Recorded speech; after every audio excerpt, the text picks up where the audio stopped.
भोपाल जिले के असंध विधानसभा में बसपा सुप्रीमो बहन मायावती और इनेलो के अभय चौटाला यहाँ पहुंच रहे हैं। एक चुनावी जनसभा को संबोधित करेंगे।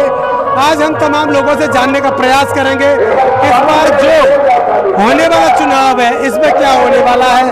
तो हमारे साथ जुड़ने वाले हैं आज जो प्रदेश के महासचिव हैं, तो गौत जी सबसे पहले आपका स्वागत है। जी जी जी, धन्यवाद दीपक भाई। क्या कहेंगे इस बार जो चुनाव होने जा रहे हैं, खासकर एक बड़ी भूमिका में देखे जा रहे हैं असंध विधानसभा में मुख्यमंत्री केजरीवाल, बड़े बड़े बीजेपी कांग्रेस के नेता पहुंच रहे हैं, ऐसा क्या खास बात है जिसके लिए यहाँ पहुंच रहे हैं? देखिए, असंध विधानसभा पिछली बार हम मात्र 1700 वोटों से आ रहे हैं और जब 1700 वोटों से आ रहे हैं अकेले लड़ रहे थे। इनेलो यहाँ मजबूत स्थिति में है, गठबंधन हो चुका है। गठबंधन में आप ये मान के चलिए कि ये सीट एक तरफा जीत रही है। और बहन जी का आना, क्योंकि आकाश आनंद जी पूरा एक दिन यहाँ लगा के गए हैं, उसी दिन रात को समीकरण बदल गए और ये बात खुली और तौर पे चल पड़ी कि भाई असंत तो जीत गए एक तरफा। बहन जी का आना प्लस कर रहे हैं, जीत तो हम चुके 3 दिन पहले, प्लस कर रहे हैं, बहुत स्पीड से समीकरण बदल रहे हैं। इस सीट पे इससे पहले राहुल गांधी जी भी आ चुके हैं, शैलजा आ चुकी हैं, हुड्डा भी आ चुके हैं। बहुत मजबूत कैंडिडेट उन्होंने अपने से उतार रखा है। लेकिन मैं आपको बता रहा हूँ, यहाँ से हाथी जो चंडीगढ़ जा रहा है। दलित समाज का वोटर है, उस पर राहुल गांधी की एक कड़ी नजर लगी हुई है। संविधान बचाने के लिए वो सबसे पहले मैदान में आ रहे हैं और संविधान बचाने के नाम पर कितना दलित उनके पास जाएगा? देखिए, सबसे पहले तो ये तय किया जाए कि संविधान से खतरा किसको है। खतरा सबसे ज्यादा संविधान से जिसको है वो कांग्रेस, उसके बाद बीजेपी है। ये दोनों पार्टियां मिलके फुटबॉल की तरह दलित समाज को कभी उधर तो कभी इधर घुमाती है। खतरा जिन लोगों से है वही लोग संविधान नहीं बचा सकते। तो हम तो ये कहते हैं कांग्रेस सबसे बड़ा खतरा संविधान के लिए, बीजेपी सबसे बड़ा खतरा संविधान के लिए।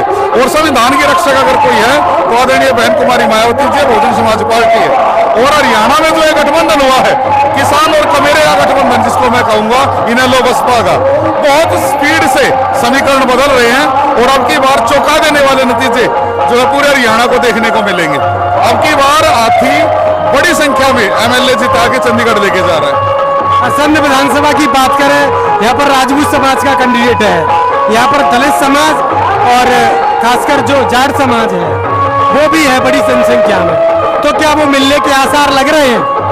देखिए, मैं आपको बता रहा हूँ, यहाँ ये जो कैंडिडेट है, सिर्फ इनकी कास्ट कैटेगरी को ना देख के अगर देखें तो इन्होंने सर्व समाज के काम भी किए हैं। बहुत लोगों की जॉब लगवाई और 5 साल पहले चुनाव लड़े थे। उसके बाद कैंडिडेट रिपीट किया गया है। गोपाल राणा जी यहाँ से लड़ रहे हैं, उनके पिताजी यहाँ से 2019 में लड़े हैं, 1700 वोट से हारे थे। वो 5 साल तक पार्टी में लगातार बने रहे हैं और पार्टी में बने रहते हुए सारे सर्व समाज के काम उन्होंने किए हैं। तो जाति से इस कैंडिडेट को, किसी भी कैंडिडेट को मैं कहूँगा नहीं आंका जा सकता। ये कैंडिडेट सर्व समाज का है। और जो एक बार नीले झंडे के नीचे आ जाता है, मैं आपको बताता हूँ, आगे जात पात खत्म हो जाती है। वहां तो बचता है तो वही सामाजिक योद्धा बचते हैं जो बराबर की लड़ाई में बहन जी के हाथ मजबूत करने के लिए बहन जी के साथ खड़े होते हैं। ना पर्ची ना खर्ची, 2 लाख नौकरी नॉन स्टॉप किस किस को मिलने वाली है? देखिए, बहुजन समाज पार्टी की सरकार बनती है तो हम तो अक्सर फील्ड में एक बात कहते हैं कि घोषणाओं की जरूरत नहीं है, क्योंकि हमने एग्जाम्पल सेट कर रखा। हमारे पास एक मॉडल है, उत्तर प्रदेश मॉडल है। आप देख सकते हैं हरियाणा में सबसे ज्यादा ठेके की नौकरियां हैं। ठेकेदारी प्रथा लागू कर रखी है। 10-10 हजार में नौजवान लड़कों का शोषण किया जाता है। 10-10, 15-15 घंटे जॉब कराई जाती है। बहुजन समाज पार्टी की सरकार बनेगी, खर्चे और पर्ची की तो जरूरत ही नहीं है कि बहुजन समाज पार्टी नौकरी देती है। लेकिन यही बात सभी कहते हैं कि कांग्रेस और बीजेपी वाले, तो दोनों ही पार्टियां 10-10 साल अभी कंटिन्यू, पहले भी कांग्रेस ने राज किया, कंटिन्यू 10-10 साल बांट के राज कर चुके हैं और इस समाज के साथ सबसे बड़ा धोखा कर चुके हैं। तो मुझे ऐसा लग रहा कि उनकी जबान जब नौकरी को लेके खुलती है तो मुझे तो हंसी आती है कि भाई नौकरी को लेके ये लोग बात कर रहे हैं। भाई जो 10 साल में तुमने नहीं किया, इन 10 सालों में पिछले और उससे पिछले 10 सालों में कांग्रेस नहीं कर पाई, तो अब कौन सा तुम नया करने वाले हो? अब की बार मौका है, हवाएं बदल रही है, फिजा बदल रही है और बहन जी आ रही है। शैलजा कुमारी का दलितों का अपमान मानते हैं क्या? देखिए, शैलजा जी बहुत बड़ी नेता है और बहुत बड़ी नेता दलितों के लिए है, कांग्रेस के लिए नहीं है। समाज ने उनको नेता बनाया है, वो नेता बन के समाज की प्रतिनिधि नहीं बनी। समाज ने ही उनको उठा के, उनके पिताजी को उठा के वो वहां तक पहुंचाया। लेकिन ये बड़ा सोचने वाली बात है, मैं कहता हूं कि चिंताजनक विषय है कि कांग्रेस में एक गुट इतना हावी है कि शैलजा को नेता ही नहीं मानता। उनकी जात से उनका आकलन किया जा रहा है, जो बहुत एक मैं कहूँगा माड़ा काम है। शैलजा जी को आकाश आनंद जी का ऑफर मान लेना चाहिए था, और अगर वो इन चुनाव से 1 या 2 दिन पहले मैं कहता हूं कि एक बार घोषणा कर दे तो कांग्रेस साफ है, एकदम साफ है। तो शैलजा जी के साथ जो अपमान हो रहा, देखिए उसको लेके बहन जी ट्वीट कर चुके हैं, आकाश आनंद जी कर चुके हैं, समाज उनके साथ खड़ा है। ये देखने लायक बात होगी कि वो समाज के साथ खड़ी कि नहीं खड़ी।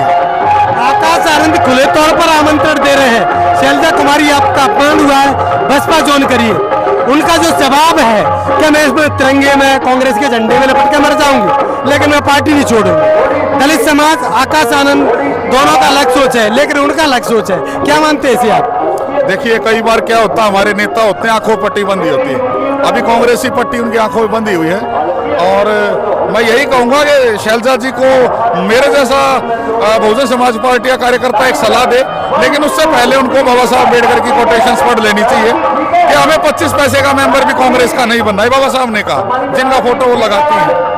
कांग्रेस को बाबा साहब अम्बेडकर ने जलता हुआ घर का, उस जलते हुए घर में शैलजा जी बैठी हुई है, तो शैलजा जी तो जल जाएगी, लेकिन बचेंगे कौन? वो लोग बचेंगे जो लोग वहां शैलजा जी का बैठ के खून पी रहे हैं, या जो उस आग में घी डालने का या फिर कहूँगा पेट्रोल डालने का काम कर रहे हैं। मेरी तो सलाह है, आदरणीय बहन जी कह चुके हैं, आकाश आनंद जी कह चुके हैं, इस चीज को लेके समाज, पूरा समाज उनको ये बात कह रहा है कि उनको अब वापसी कर लेनी चाहिए अपने समाज की तरफ, और बहुत जरूरी है कि वो समाज के साथ खड़े हो जाए। समाज उनके साथ खड़े होने के लिए तैयार है, क्योंकि उस पार्टी में कभी सम्मान नहीं मिला।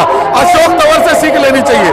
अशोक तंवर को खुलेआम रोड पे पिटवा दिया, सिर फुड़वा दिया, और वो आदमी अब कहीं का राजनीति में कभी इधर तो कभी उधर भटक रहा है, लेकिन उनको भी अब तक ठिकाना नहीं मिला। ठिकाना तब तक नहीं मिलेगा जब तक के नीले झंडे के नीचे नहीं आएंगे। और ये हरे और नीले का संगम है। मैं कह रहा हूं कि हवाई जब बदल ही रही है, तो शैलजा जी और अशोक तंवर को और तमाम कांग्रेस में बैठे वो दलित नेता जो सवेरे शाम वहां अपमानित महसूस कर रहे हैं, कहते हैं कि अपनी झोपड़ी भली दूसरों के महल से, तो अपनी झोपड़ी में आए। और अब तो झोपड़ी नहीं महल बन चुका है ये भी, और उनके महल को ध्वस्त करने के लिए भी हमें कोई ज्यादा समय नहीं लग रहा है। तो अब समय है कि वो नेता यहाँ सारे के सारे आ जाए और समाज के साथ खड़े हो, क्योंकि समाज की दुहाई पे वोट लेते हैं, तो समाज उनको अब कह रहा है कि यहाँ जाना चाहिए। किसान का मेरे के जो गठबंधन हुआ है, कितनी सीटें लेकर इससे हरियाणा के अंदर सरकार में भागीदारी करेंगे या सरकार बनाएंगे? देखिए क्या होता है कि भविष्यवाणियां नहीं की जाती, लेकिन रैलियां बोलती है। मैं कहता हूं कि उचाना मंडी में हुई रैली इस चुनाव की सबसे बड़ी और ऐतिहासिक रैली। वो रैली बोल रही है कि इस चुनाव में अब तक की सबसे बड़ी रैली वो रैली रही है। उस रैली के बाद जो लोगों की जबान है वो ये कह रही है ऐसी रैली ना हुई है, ना हुई है, ना होगी। तो समाज एकजुट हो रहा है।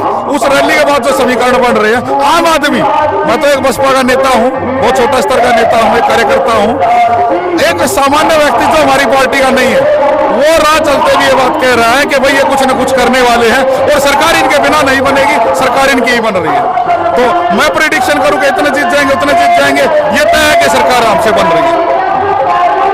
तो तमाम अन्य बातों के लिए लगातार बने रही है। बसपा यहाँ पर पहुंच रही है सत्ता में, सत्ता का मुख्य उद्देश्य, क्योंकि इस बार इनेलो और बसपा एक साथ है, दलित हो चाहे जाट हो या फिर राजपूत, इस बार बसपा के साथ आ गया है। तो बसपा की तमाम बातों के, तमाम खबरों के साथ हमारे साथ जुड़िए यूट्यूब, फेसबुक और इंस्टाग्राम पर। तो देखते रहिए वार्डा एक्सप्रेस, और मैं हूं दीपक। तो बहुत बहुत धन्यवाद।